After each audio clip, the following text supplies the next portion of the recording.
Chapitre 11. Le châtiment. Pendant plusieurs secondes, on eut l'impression que l'ensemble des sons avait disparu de la surface de la Terre.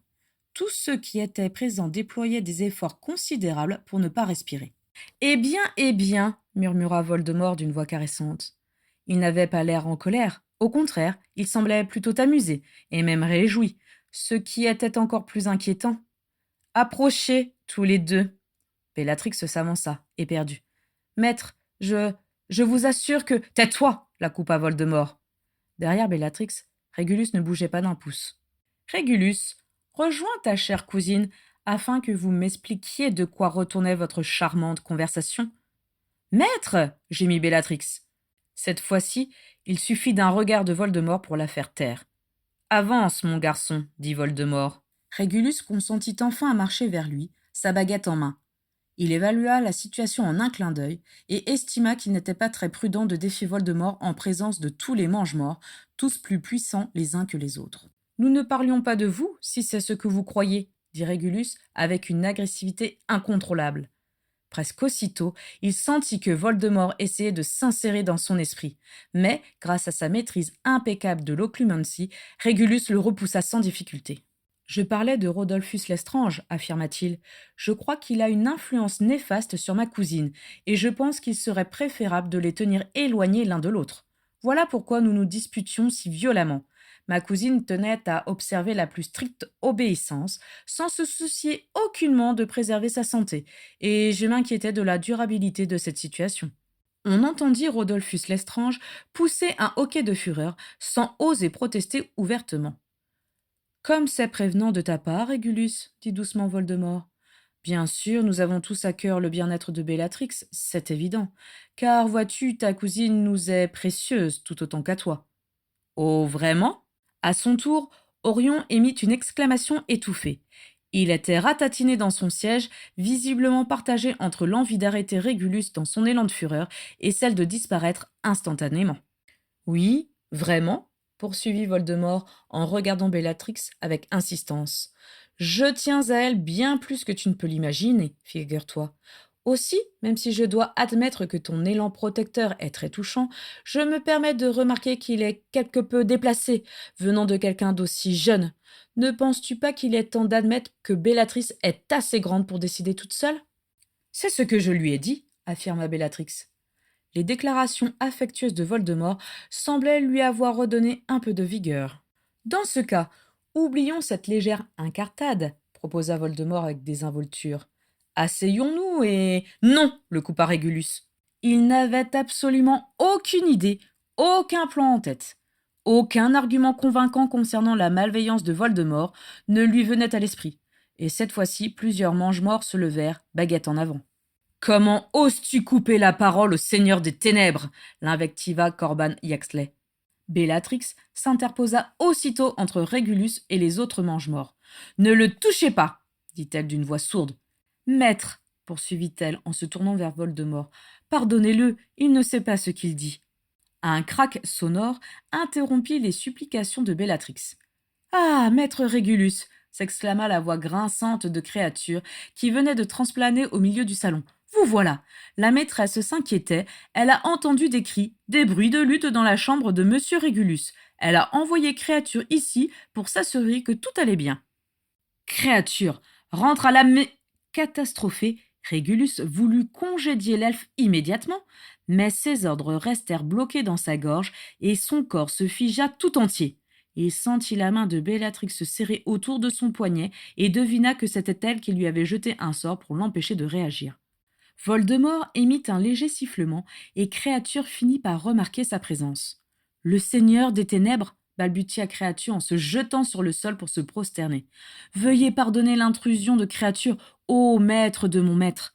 Une ombre malveillante passa sur le visage de Voldemort et ses pupilles verticales rougeoyèrent encore un peu plus intensément. « Ne t'excuse pas, elfe, tu tombes à point nommé, dit-il d'une voix caressante. Je disais justement à quel point Régulus se montrait attentionné avec Bellatrix.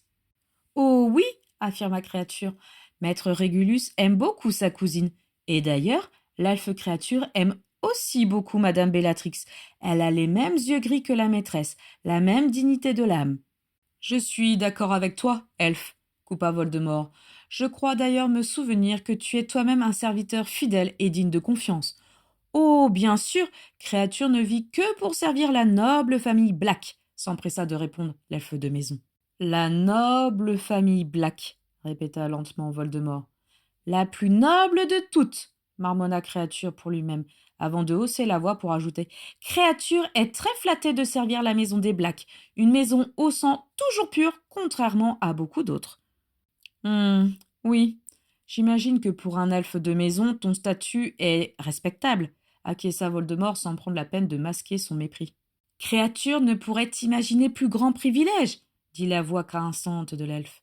Et je crois deviner que tes maîtres tiennent beaucoup à toi, n'est-ce pas? Créature n'a jamais reçu un tel compliment, maître. Un elfe de maison ne peut prétendre avoir de l'importance aux yeux de ses maîtres. Régulus luttait de toutes ses forces contre le sortilège que Bellatrix lui lançait, et qui le forçait à rester immobile, spectateur de la catastrophe qui s'annonçait. Mais, hélas, lutter contre la puissance magique de Bellatrix revenait à essayer de soulever une enclume avec son petit doigt. À pas feutrés et silencieux, Voldemort s'avança vers l'elfe qui se prosternait sur le tapis jusqu'à ce que sa longue robe noire ne se trouve qu'à quelques centimètres de son crâne chauve et de ses immenses oreilles semblables à des ailes de chauve-souris. Relève-toi, elfe, ordonna-t-il. Créature s'exécuta précipitamment, les yeux toujours fixés sur le tapis. Vois-tu, créature, le jour est venu pour toi de recevoir un honneur encore plus grand que celui de servir ta maison, si puissante et si pure soit-elle. Car aujourd'hui, le Seigneur des Ténèbres a besoin de toi, pour une mission de la plus haute importance. Besoin de créature? Oh, mais quel honneur! Créature aurait aimé être prévenue avant. Créature aurait voulu se préparer pour le Seigneur des Ténèbres. Créature défroissa le chiffon crasseux qui lui servait de vêtement et le frictionna vigoureusement comme s'il pouvait chasser d'un simple geste les taches qui le maculaient depuis des années. Cela n'a pas d'importance, créature, dit Voldemort d'une voix onctueuse. Viens avec moi, si ton maître est d'accord, bien entendu. La main de Bellatrix serra le poignet de Régulus avec encore plus de force, et Régulus sentait toute sa puissance magique passer comme un courant électrique à travers son bras pour l'empêcher de bouger d'un cil. Il était figé sur place, statufié, incapable de faire le moindre mouvement, ni de prononcer le moindre mot, et il dut se contenter d'adresser à Voldemort un regard chargé de haine, ce qui, loin de l'effrayer, sembla le satisfaire encore davantage. « Je prends ça pour un oui, ricana Voldemort. Tu vois, créature, ton maître doit être ému par l'honneur que je vous fais, à tous les deux. Toujours souriant, il se tourna vers les autres mange-morts. Restez tous ici, ordonna-t-il. Ne laissez pas notre ami Régulus vous fausser compagnie, je serai de retour dans peu de temps. Allons, suis-moi, elfe. Et sans que Régulus puisse l'en empêcher, Voldemort prit Créature par la main, et tous les deux disparurent du salon des Malfoy dans un tourbillon de fumée noire, laissant sur place l'ensemble des mange-morts. Dès qu'il sentit le sortilège de Bellatrix cesser de faire effet, Régulus s'écarta d'elle, furieux. « Bella !» s'écria-t-il. « Créature !»« Le Seigneur des Ténèbres t'aurait tué sur place !» rétorqua Bellatrix. « Je t'ai sauvé la vie. Il n'attendait qu'un geste de ta part. »« Je dois le rattraper !» insista Régulus sans l'écouter. « Où sont-ils allés? Lucius, toi, tu le sais sûrement. Où l'a-t-il emmené ?»« Je n'en ai pas la moindre idée, » dit Lucius en haussant les épaules. « Serais-tu en train de dire que tu souhaites te mettre en travers de la route du Seigneur des Ténèbres, Régulus ?» lança Rodolphus Lestrange avec hargne. À nouveau, plusieurs mange-morts levèrent leurs baguettes vers Régulus. Bellatrix parvint à neutraliser les plus menaçants en un seul coup de baguette, mais Rodolphus Lestrange profita de la diversion pour se jeter sur Régulus. « Oh, calmez-vous un peu !» dit la voix traînante et agacée de Lucius. « Lâche la basque !» Rodolphus Lestrange fut brutalement écarté de Régulus. « Laissez donc ce garçon tranquille !» leur ordonna-t-il sèchement. « Il était sur le point de nous empoisonner tous !» argua Rodolphus Lestrange en empoignant de nouveau le bras de Régulus. « Pardon » s'indigna Régulus en essayant de se dégager. « De quoi parlez-vous ?»« Si cela peut vous dissuader de consommer tout le contenu de notre cave, alors je lui en serai infiniment reconnaissant, » rétorqua Lucius. « Un peu de sobriété vous fera le plus grand bien, ivrogne que vous êtes. » L'animosité qui planait dans le salon parut alors se déplacer partiellement vers Lucius, et les traits de plusieurs mange-morts frémirent de fureur. Plus sérieusement, Le Seigneur des Ténèbres nous a-t-il ordonné d'exécuter Régulus en son absence demanda Lucius. Non, n'est-ce pas? Eh bien, dans ce cas, lâchez-le. Nous aviserons à son retour. Jusqu'à preuve du contraire, Régulus est toujours l'un des nôtres. Et puis, je ne veux pas de barbarie superflue sous mon toit. Il fit un petit geste nonchalant, et Régulus en profita pour se dégager de la poigne de fer de Rodolphus Lestrange. Un lâche, comme je n'en ai jamais vu, marmonna Yaxley en regardant Lucius. Ce n'est pas l'avis du Seigneur des Ténèbres, répondit Lucius avec un grand sourire, tout en se renversant confortablement sur le dossier de son siège. Régulus, lui, défroissa nerveusement sa veste. Alors, personne ne sait où il a pu emmener créature demanda-t-il, de plus en plus agité. Calme-toi, mon fils, ordonna Orion depuis la tablée. Tu as déjà fait assez de désordre comme cela. Tu ne reverras plus ton elfe, déclara Lucius. Il y a quelque temps, le Seigneur des Ténèbres m'a demandé si Prunas nous était toujours utile. Quand j'ai répondu que oui, il m'a demandé de le prévenir lorsque je souhaiterais m'en débarrasser. L'elfe en question se trouvait dans un coin de la pièce, horrifié d'apprendre cela, mais Lucius n'y accordait aucune importance. C'est une plaisanterie, murmura Régulus, en comprenant que Voldemort avait l'intention de tuer créature. Ce n'est qu'un elfe, dit Lucius en haussant les épaules. C'est inadmissible! Tout le monde se tourna de nouveau vers Régulus. Vous ne voyez donc rien? S'insurgea-t-il. Voilà le vrai visage du Seigneur des Ténèbres. Vous le trouvez fascinant, mais en réalité, c'est un véritable monstre. À la première occasion, il nous arrache ce que nous avons de plus précieux, simplement pour se divertir. Il essaie de vous faire croire que nous sommes unis, mais en réalité, il se fiche complètement de nous. Il nous utilise. Ce qui l'intéresse, c'est sa victoire personnelle et rien d'autre. Régie, protesta Bellatrix, choquée. Ça suffit, Régulus, supplia Orion avec embarras. Lucius a raison, créature n'est qu'un elfe de maison. Ne t'en fais pas, j'en acquerrai un autre très facilement. Si le Seigneur des Ténèbres apprenait... Oh, mais tais-toi, explosa Régulus. Comment oses-tu parler de créature ainsi? Il fait partie de notre famille. Régulus, enfin, s'énerva Orion. Tu ne sais plus ce que tu dis, vraiment. Excusez-le. Mais les efforts d'Orion pour faire taire son fils étaient vains. Régulus ne pouvait plus s'arrêter. Qu'est-ce que vous croyez à la fin? Qu'est-ce que vous espérez en suivant ce fou dangereux? Qu'une fois qu'il sera maître du monde, il vous fera généreusement profiter de sa puissance? Qu'il vous distribuera docilement des récompenses, comme s'il s'agissait d'un gentil professeur de Poudlard? Dans le grand salon des Malfoy, personne ne bougeait. Les mange-morts étaient comme pétrifiés, à l'exception d'Abraxas Malfoy, qui se délectait du spectacle. « Bande d'imbéciles !» poursuivit Régulus. « Vous avez vu ce qu'il m'a fait? Eh bien, j'espère que vous avez bien regardé, car il fera la même chose à chacun de vous.